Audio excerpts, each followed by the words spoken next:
Receiving dividends is one of the most thrilling aspects of investing, and few things will pay you as much passive income as an increasing source of dividend income, aside from maybe getting in early on the next super growth stock or ETF. But for the dividend growth investors out there that want a diversified ETF that has some of the fastest dividend growth across the board, you might want to look into the iShares Core Dividend Growth ETF, known as DGRO. Now in this video, we are going to go over why DGRO might be the best dividend growth ETF of all time, and also what some investors are failing to see when it comes to this dividend ETF.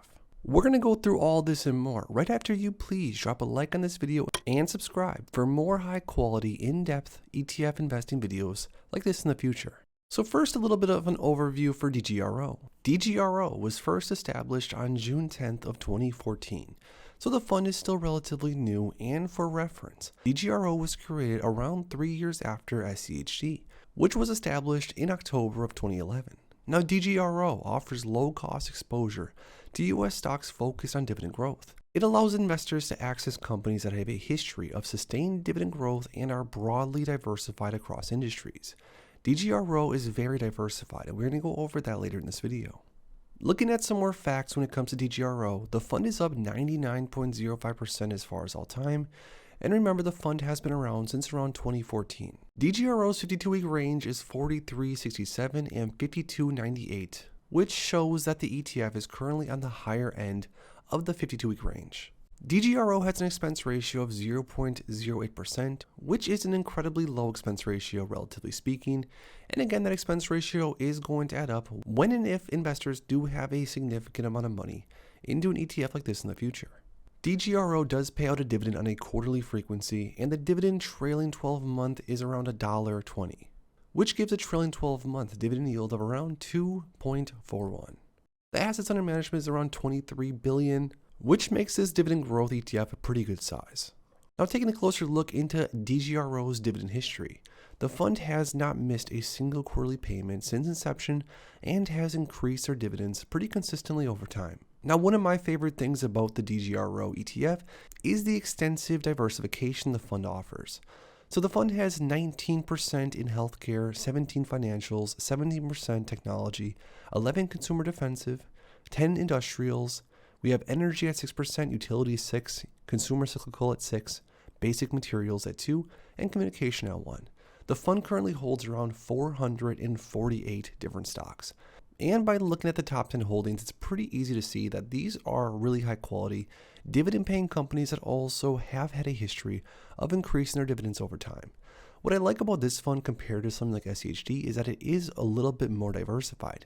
SCHD only holds around 100 different companies, and with this fund holding over 4 times as many different companies, it makes you almost sleep even better at night knowing that if 1, 10, or even 20 of these companies were to not exist in the future, the overall ETF would likely do just fine. Now, a very interesting way to see how DGRO has done since inception is, of course, to chart out the total return on multiple different time frames and compare DGRO to the popular ETF SCHD and, of course, the S&P 500.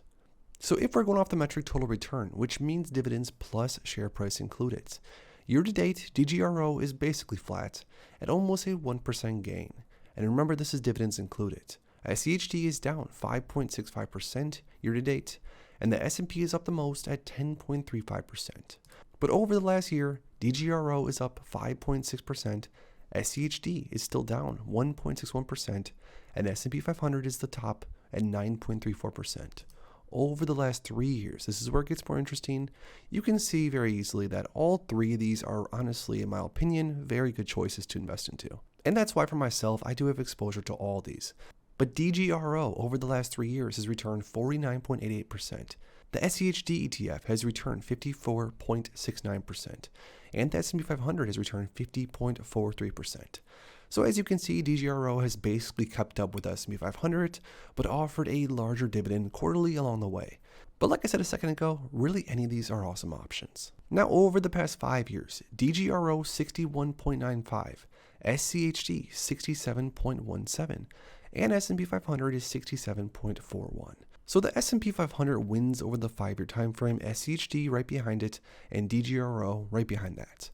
What's going to be the most interesting part to see in the future And what's really going to make the total return and make it or break it is going to be how fast and how frequent DGRO versus SCHD can increase their dividends over time.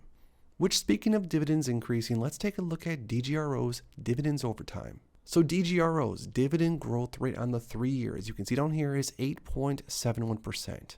The 5 year is 10.31%. So during either time frame, DGRO has increased their dividends pretty quickly. But what's sort of interesting is if you were to compare DGRO to Schwab's US Dividend Equity ETF known as SCHD, SCHD has increased their dividends a bit faster over the past 3 and 5 years.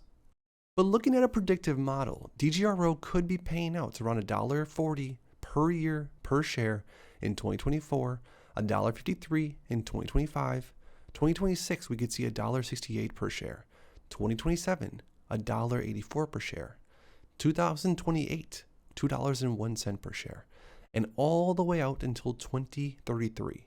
DGRO could pay around a $3.16 dividend per share that you own.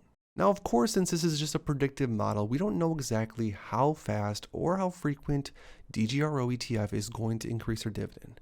This model is assuming a dividend growth rate of 9.47%, which is somewhere close to what the same predictive model says that SCHD is going to increase their dividends over the next 10 years or so. But since we don't know exactly what's going to happen with the dividend increases in the basket of holdings that either DGRO or SCHD holds over the next 1, 5, 10, 20 years, we can only go off of history and try to predict what the ETFs could be willing to offer in the future.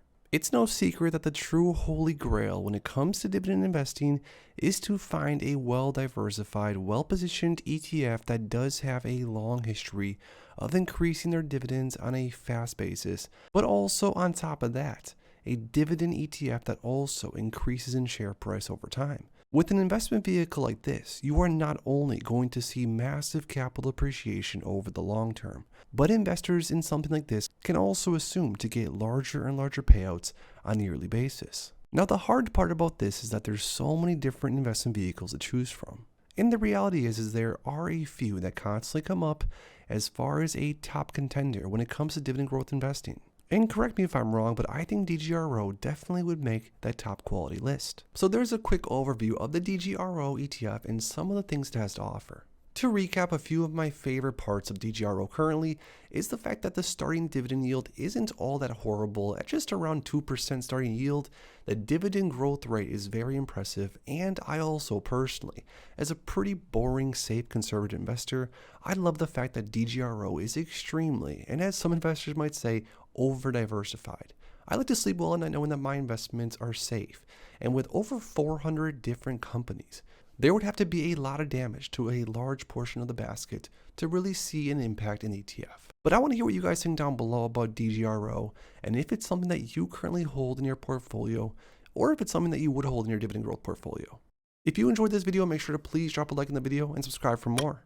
Thanks as always, guys, and I'll see you in the next one.